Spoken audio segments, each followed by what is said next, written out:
can point to is power prices doing that and the dollar doing that. And put all that together, it does affect the competitiveness of Okay, firms. let's go to our next question. It's from Matt Prater.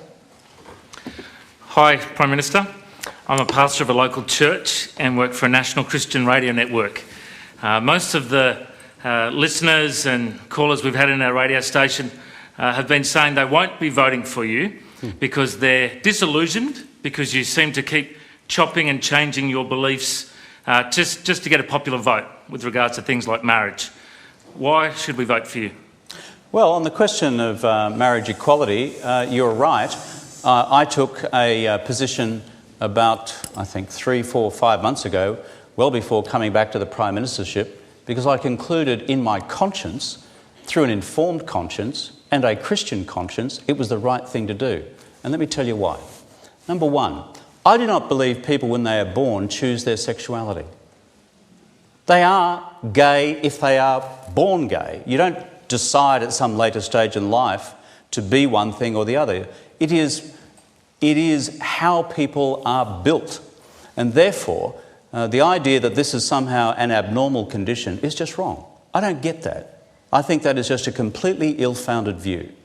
Secondly, if you accept that it is natural and normal for someone to be gay, because that's the way they are, then it follows from that I don't think it is right to say that if these two folk here who are in love with each other and are of the same gender should be denied the opportunity for legal recognition of the duration of their relationship by having marriage equality. If you accept that, if your starting point is that homosexuality is abnormal, I don't know if that's your view. Well, we can go back and... I just need to know, because we'll go back to our question. I just quickly need to know. Ask what it is that you believe Christians in particular are upset about. I think the thing is that every pastor we do marriages between husbands and wives, and Jesus said a man shall leave his father and mother and be married, and that's the biblical definition. I just believe in what the Bible says, and I'm just curious for you, Kevin, if you call yourself a Christian, why don't you believe the words of Jesus in the Bible? Well, okay, mate, thank you. Well, mate, if I was going to have that view, the Bible also says that slavery is a natural condition.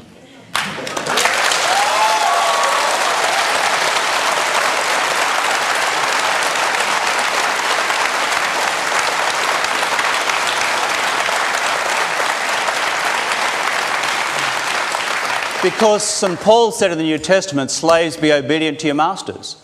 And therefore we should have all fought for the Confederacy in the US Civil War. I mean, for goodness sake, the human condition and social conditions change. What is the fundamental principle of the New Testament? It is one of universal love, loving your fellow man. And if we get obsessed with a particular definition of that through a form of sexuality, then I think we're missing the centrality of what the gospel, whether you call it a social gospel, a personal gospel, or a spiritual gospel, is all about. And therefore, I go back to my question. If you think homosexuality is an unnatural condition, then frankly, I cannot agree with you based on any element of the science. And therefore, if a person's sexuality is as they are made, then you've got to ask the second question. Should, therefore, their loving relationships be legally recognised? And the conclusion I've reached is that they should. And on the question of chopping and changing, I wrote a 2,000 or 3,000 essay, a 2,000 or 3,000 word essay, stuck it online months and months and months ago before returning to the Prime Ministership, so everyone would know why I had changed my position, the reasons for it, and it was the product of some many, many months and years of reflection in good Christian conscience. Okay. Thank you. Thank you. Okay.